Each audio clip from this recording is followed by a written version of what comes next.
मेरा नाम प्रकाश राय। साल 2017 में गुजरात में विधानसभा के चुनाव हो रहे थे। जोर शोर से सारे राजनीतिक दल अपने अपने चुनावी प्रचार के अभियान में लगे हुए थे। उसी समय कांग्रेस के वरिष्ठ नेता मणिशंकर अय्यर का एक बयान आता है।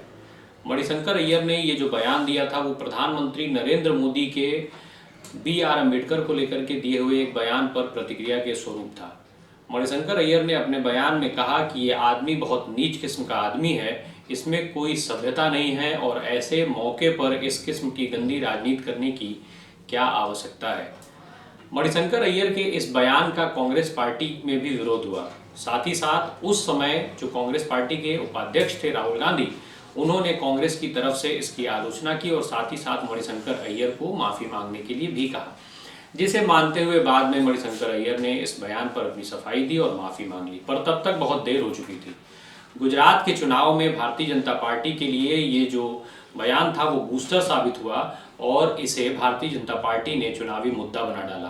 खुद प्रधानमंत्री नरेंद्र मोदी ने अहमदाबाद में चुनावी रैली को संबोधित करते हुए ये बात कही कि मणिशंकर अय्यर ने उन्हें नीच आदमी कहा, उनको नीच जाति का कहा।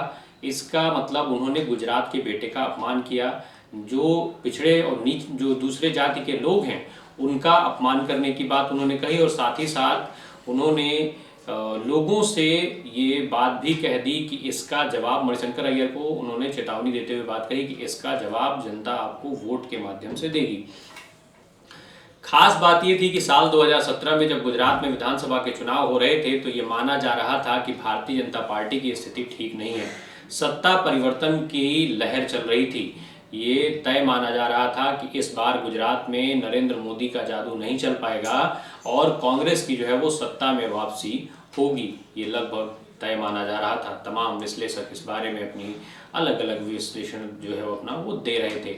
पर मणिशंकर अय्यर के एक बयान ने सारा चुनावी खेल पलट करके रख दिया। सारे आंकड़े धरे के धरे रह गए। जब गुजरात में चुनाव के नतीजे आए तो एक बार फिर से भारतीय जनता पार्टी की सत्ता में वापसी हुई। हालांकि ये जो सत्ता वापसी थी वो लाइन के बेहद करीब जाकर के मिल पाई थी। भारतीय जनता पार्टी को केवल 99 सीटों पर जीत मिली, वहीं कांग्रेस ने 77 सीटों का आंकड़ा छुआ। कांग्रेस की सीटों में बढ़ोतरी हुई पर वो इतनी नहीं बढ़ पाई कि सत्ता की कुर्सी तक पहुंच पाए, सत्ता तक पहुंच पाए, सरकार बना पाए। और इसमें सबसे बड़ा जो रोल था वो था मणिशंकर अय्यर के प्रधानमंत्री नरेंद्र मोदी को नीच आदमी कहने के बयान का।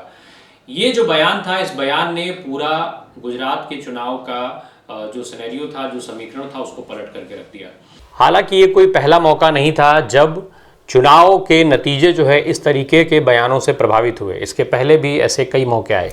पर आज इस बात को क्यों कहा जा रहा है? दरअसल ये बात जोड़ी जा रही है कांग्रेस के राष्ट्रीय अध्यक्ष मल्लिकार्जुन खड़गे के प्रधानमंत्री नरेंद्र मोदी के लेकर के दिए हुए बयान को, जिसमें उन्होंने उनकी तुलना विषैले सांप से कर डाली है।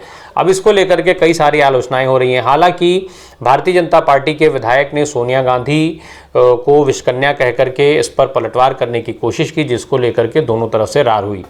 अब ठीक है कि कांग्रेस की सोनिया गांधी को इस तरीके के बयान दिए गए। ऐसे पहले भी बंगाल के चुनाव में खुद प्रधानमंत्री दीदी को दीदी कहते हुए देखे गए थे, जिसका जो है खूब विरोध हुआ था और भारतीय जनता पार्टी को भी इसका खामियाजा भुगतना पड़ा था। वहीं सोनिया गांधी को इसके पहले भी प्रधानमंत्री खुद कई बार टारगेट कर चुके हैं, जिसमें कई सारी ऐसे शब्द जो है बोले जाते हैं जिनको लेकर के बार बार मीडिया में चर्चा होती रहती है। अब कांग्रेस के राष्ट्रीय अध्यक्ष मल्लिकार्जुन खड़गे की तरफ से इस तरीके के बयान आने के बाद भारतीय जनता पार्टी के सारे नेता एक बार फिर से ओवरचार्ज दिखाई दे रहे हैं। दरअसल उनके लिए एक बड़ा मुद्दा मिल गया है, क्योंकि कर्नाटक में जो चुनाव हो रहा है विधानसभा का, उसमें अब तक माना जा रहा था कि भारतीय जनता पार्टी के पास जो है मुद्दों की कमी है। इसीलिए वो बार बार जो है हिंदुत्व की बात वहाँ पर उठा रहे थे, लगातार इस तरीके की चीज़ों को कर रहे थे बजाय आम आदमी से जुड़े हुए मुद्दों को उठाने के। अब उनके पास एक फिर से जो उनका चुनावी जो उनकी रणनीति होती है, उस रणनीति के हिसाब से फिट बैठने वाला एक मुद्दा उनको मिल गया है और उसी को लेकर के सारे नेताओं ने अब बात करना शुरू कर दिया है। देश के गृह मंत्री अमित शाह लगातार वहां पर डटे हुए हैं, भारतीय जनता पार्टी के राष्ट्रीय अध्यक्ष जेपी नड्डा वहां पर डटे हुए हैं, केंद्रीय मंत्री तमाम जो है वो वहां पर डटे हुए हैं और इन सारे के सारे नेताओं का अब मुख्य बयान जो है वो इसी पर केंद्रित हो गया है कि किस तरीके से प्रधानमंत्री के वो टारगेट करके कांग्रेस इस तरीके के आरोप आरोप लगा रही है। इसके अलावा कांग्रेस जो है वो भारतीय जनता पार्टी जो है वो कांग्रेस के अंदर के भ्रष्टाचार और परिवारवाद के सहारे ही कर्नाटक विधानसभा का चुनाव जीतने में लगी हुई है। इससे इतर कांग्रेस पार्टी लगातार मुद्दों की बात कर रही है, चाहे वो राहुल गांधी हो, प्रियंका गांधी हो या बाकी दूसरे नेता। हालांकि इस बीच में मल्लिकार्जुन खड़गे का ये जो बयान है, जिसको भले ही बाद में उन्होंने उस पर सफाई दी कि वो आरएसएस और भारतीय जनता पार्टी की विचारधारा की बात कर रहे थे, किसी पर व्यक्तिगत हमला नहीं कर रहे थे, पर इन सब के बावजूद भी अब वो शायद इस मामले को उस तरीके से जनता के बीच में नहीं पहुंचा पाएंगे जिस तरीके से भारतीय जनता पार्टी पहुंचाती है। क्योंकि भारतीय जनता पार्टी का जो प्रचार अभियान है वो बेहद आक्रामक रहता है, बेहद आक्रामकता से वो लोगों तक पहुंच पाते हैं भाजपा। इस वजह से अब शायद कांग्रेस के लिए इससे पार पाना इतना आसान नहीं होगा। अब तक ये माना जा रहा था, क्योंकि जब से कर्नाटक में विधानसभा के चुनाव की घोषणा हुई तब से जो भी सर्वे आए उन सर्वे ने स्पष्ट तौर पर यह कहा कि कांग्रेस पार्टी की सत्ता में वापसी हो रही है, भारतीय जनता पार्टी सत्ता से बाहर जा रही है और कांग्रेस सत्ता में आ रही है।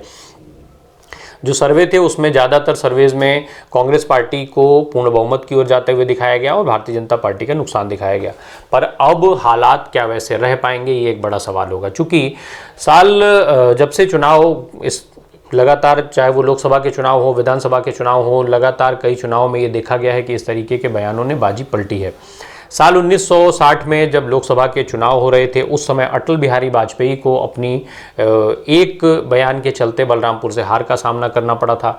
इसी तरीके से 2017 का उदाहरण मैंने आपको दिया। साल 2014 का जो लोकसभा का चुनाव था उसमें भी मणिशंकर अय्यर उस बार भी जिम्मेदार माने जाते हैं। मणिशंकर अय्यर ने प्रधानमंत्री को कहा था कि वो नरेंद्र मोदी को कहा था कि वो चाय बेचने वाला व्यक्ति कहाँ प्रधानमंत्री बन पाएगा, वो कांग्रेस पार्टी के बाहर, दफ्तर के बाहर जो है वो चाय बेचेंगे। उस समय नरेंद्र मोदी गुजरात के मुख्यमंत्री हुआ करते थे और प्रधानमंत्री के लिए भारतीय जनता पार्टी की तरफ से घोषित चेहरे थे।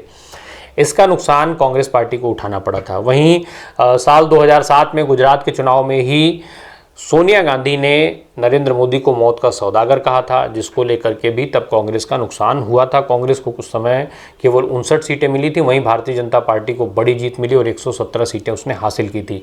साथ ही साथ भारतीय जनता पार्टी के जो तमाम नेता हैं वो ये बात भी कहते हैं कि पहली बार इस तरीके की बयानबाजी सोनिया गांधी ने ही शुरू की थी और वो 2007 के इसी बयान को कोट करते हैं जिसमें उन्होंने मौत का सौदागर नरेंद्र मोदी को कहा था। उसके बाद ये सारी चीज़ें होती हैं जो अब बताया जा रहा है कि यहाँ से जहाँ तक अब जो अमर्यादित टिप्पणियाँ होती हैं, व्यक्तिगत टिप्पणियाँ होती हैं, कहा जाता है कि उसकी शुरुआत सोनिया गांधी के द्वारा ही की गई थी और इसी का उदाहरण दिया जाता है। इसके अलावा पश्चिम बंगाल के चुनाव में जो देखा गया किस तरीके से नेताओं की बयानबाजी हुई और उसने चुनाव को प्रभावित किया। तो अब मल्लिकार्जुन खड़गे का ये जो बयान है वो बेहद महत्वपूर्ण हो गया है। भारतीय जनता पार्टी के लिहाज से ये एक बूस्टर डोज हो रहा है उनके लिए, उनको एक संजीवनी की तरह से भारतीय जनता पार्टी इसको देख रही है। वहीं कांग्रेस पार्टी फिलहाल मान के चल रही है कि उसका नुकसान नहीं हो रहा है और इस नुकसान को, इसमें बड़ा डैमेज कंट्रोल करने का काम प्रियंका गांधी कर रही हैं, जिनका अभी जो हाल में कर्नाटक के दौरे पर जो लगातार वो मुद्दों की बात कर रही हैं, लगातार वो आम आदमी से जुड़े हुए तमाम जो सवाल हैं उनको उठा रही हैं। खुद प्रधानमंत्री को टारगेट करते उन्होंने कहा कि प्रधानमंत्री जो है वो जनता के बीच में आ रहे हैं तो वो अपनी समस्याएं उठाते हैं। वो पहली बार उन्होंने ऐसा देखा जिसको उन्होंने लेकर के जवाहरलाल नेहरू से लेकर के राहुल गांधी, इंदिरा गांधी, राजीव गांधी और राहुल गांधी तक का उन्होंने उदाहरण दिया और प्रधानमंत्री नरेंद्र मोदी से सवाल किया कि आप जो है जनता की समस्याओं की लिस्ट नहीं बनाते हैं, अपनी गालियों का लिस्ट बनाते हैं। इस तरीके का जो उनका कर्नाटक में दिया हुआ हालिया बयान है वो सोशल मीडिया पर खूब वायरल हो रहा है और साथ ही साथ उसकी खूब तारीफ भी हो रही है। प्रियंका गांधी ने लगे हाथ प्रधानमंत्री नरेंद्र मोदी को ये नसीहत भी दे दी है कि वो राहुल गांधी से सीखें किस तरीके से राहुल गांधी बार बार ये कह रहे हैं कि वो देश के लिए गाली खाने को भी तैयार हैं और गोली खाने को भी।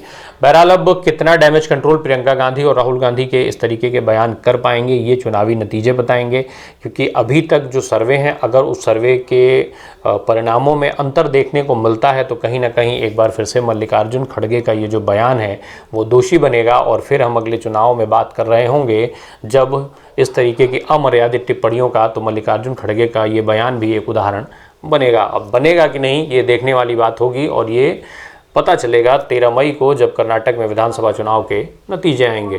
धन्यवाद।